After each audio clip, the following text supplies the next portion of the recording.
पिछली बार जब तुम यहाँ आए थे मैंने तुम्हें पहचाना नहीं था। जानता। पर आई होप कि तुम प्रोफेशनल हो और इशिता के साथ अपने रिश्ते को बीच में नहीं लाओगे। मैम, आदित्य मेरा स्टूडेंट है और मैं उसका टीचर। इसके अलावा मैं कुछ भी नहीं कहना चाहता। And I would really appreciate अगर आप मुझे प्रोफेशनली ट्रीट करेंगे तो। That's exactly what happened. लेकिन इशिता आदित्य मेरा वेट कर रहा होगा and I don't want to be late. पहले ही उसकी स्टडीज में काफी लापरवाही हो चुकी है।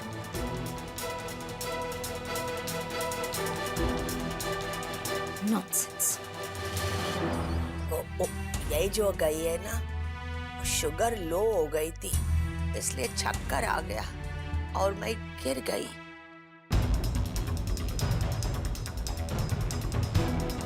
वो फॉल्ट मेरा ही था, वो कार ड्राइवर का कुछ फॉल्ट नहीं था। मधु, तुम ये क्या कह रही हो? क्या बोल रहे हो आप अम्मा? आप झूठ क्यों बोल रहे हो? मैडम प्लीज आप पेशेंट पे दबाव मत डालिए। सर, आप मेरा स्टेटमेंट लीजिए। मुझे लगता है अम्मा कुछ छुपाने की कोशिश कर रही है। मिसेस भल्ला, अब इन्हीं का स्टेटमेंट फाइनल है क्योंकि अब ये ठीक हो चुकी है और हमें इन्हीं का स्टेटमेंट चाहिए। माँ, अम्मा, आप लोग ये सब क्यों कर रहे हैं? और माँ, आप क्यों अम्मा से सब करवा रही हैं? रमन, बेटा बात क्या है? साफ साफ बोलो। अपा, बात ये है कि जिसने अम्मा का एक्सीडेंट किया है ना, वो और कोई नहीं, परम है। और पता नहीं माँ उसे बचाना क्यों चाह रही। माँ, आपको क्या मिल रहा है ये सब करके?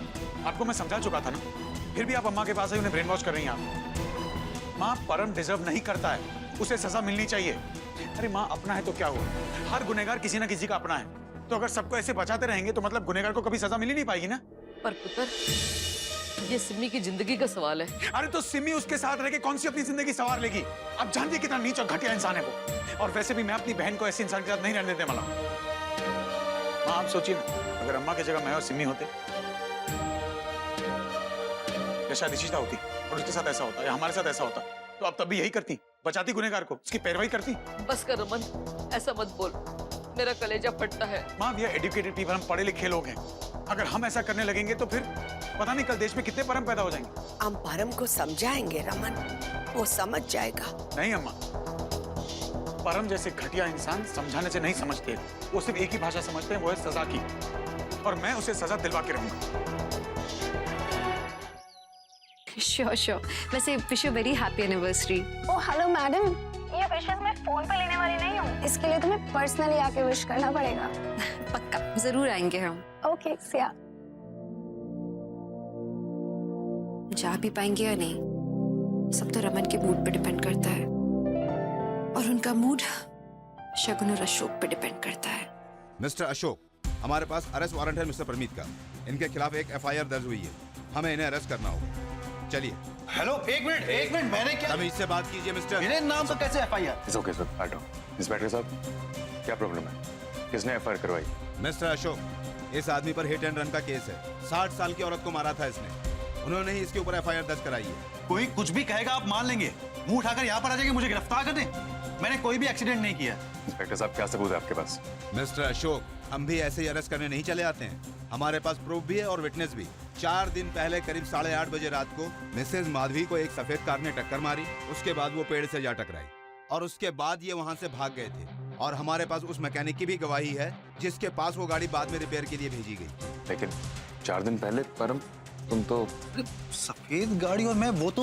इंस्पेक्टर साहब, इसकी खुद की तो 2 कौड़ी की औकात नहीं है, अशोक के टुकड़ों पे पलता है। तो एक्सीडेंट के लिए इसकी गाड़ी तूने उधार मांगी थी, हमेशा के लिए इसने दान दे दी तुझे। मिस्टर रमन, पर्सनल मत होइए। मुझे नहीं लगता कि किसी ने परम को देखा एक्सीडेंट करते हुए। देखा? और अगर मैं कहूं कि मेरे पास सबूत है कि वो एक्सीडेंट इसने नहीं किया, तो